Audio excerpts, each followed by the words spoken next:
Wrapping up what was the first in-person G20 since the pandemic began, U.S. President Joe Biden in Rome on Sunday told reporters he and 16 other world leaders discussed action to make supply chains more resilient in the face of any future health crises, as well as climate change and even planned attacks.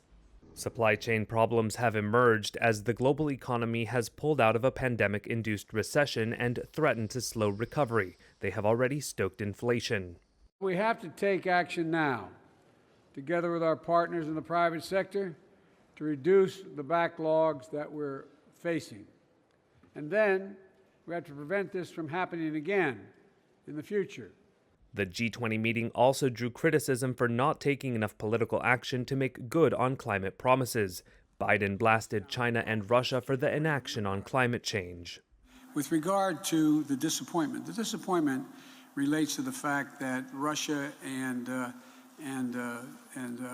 including not only Russia but China basically didn't show up in terms of any commitments to deal with climate change. Separately, Biden said Britain, Germany, and France came together on a shared belief that diplomacy is the, quote, best way to prevent Iran from getting a nuclear weapon, and discussed ways to get back to the negotiating table. Biden also said that the United States will respond to actions Iran has taken against Washington's interests, including drone strikes.